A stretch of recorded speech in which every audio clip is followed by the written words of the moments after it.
Ketika saya mengajarkan bahwa orang yang sungguh-sungguh percaya pada Yesus semua dosanya telah ditebus dan karenanya dia pasti diselamatkan, saya lalu membaca beberapa komentar berkata, oh kalau begitu menjadi orang Kristen tuh enak, bisa hidup seenak-enaknya, bisa bikin jahat, bisa bikin dosa, toh semua sudah ditebus dan pasti selamat. Nah, kelihatannya omongan semacam ini logis, tapi sayangnya logisnya dibangun di atas kebodohan atau ketidakmengertian dari ajaran Alkitab.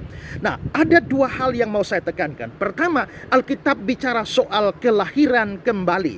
Itu adalah satu pekerjaan dari Roh Kudus beberapa saat sebelum orang itu percaya. Gara-gara dia dilahirkan kembali itulah maka dia bisa beriman atau percaya kepada Kristus, dan karenanya pada saat dia sudah percaya kepada Kristus, dia menjadi manusia baru. Manusia lamanya telah hilang atau telah lewat, lalu manusia barunya muncul, seperti kata 2 Korintus 5 ayat 17, siapa yang ada dalam Kristus, dia adalah ciptaan yang baru, yang lama sudah berlalu, sesungguhnya yang baru sudah datang. Itu pertama. Kedua, pada saat seseorang sudah percaya kepada Kristus, terima Yesus sebagai juru selamat dan Tuhan, di dalam hatinya akan diberikan Roh Kudus. Efesus 1 ayat 13. Kalau Roh Kudus ada dalam dirinya, Roh Kudus melakukan sesuatu yang namanya sanctification, pengudusan.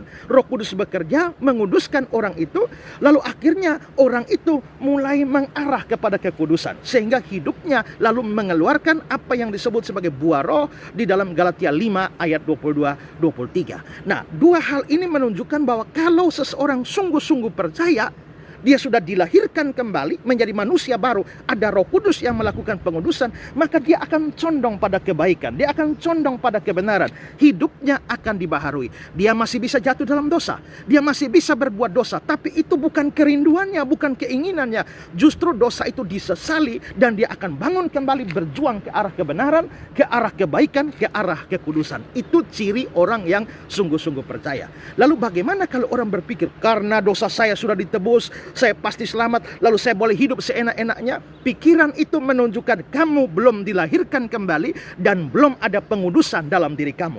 Itu berarti kamu belum percaya. Berarti itu pikiran orang yang belum percaya. Bagi orang tidak percaya, tidak ada dosa yang ditebus, tidak mungkin diselamatkan, sehingga kamu akan binasa dengan dosa-dosamu. Seperti itu.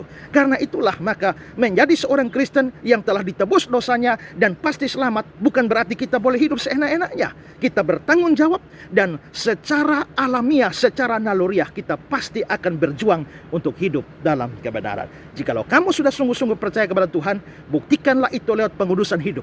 Kalau kamu mau mempermainkan Tuhan, itu bukti bahwa kamu belum pernah diselamatkan. Pertimbangkan ini dan jadilah orang Kristen yang bertanggung jawab. Tuhan memberkati.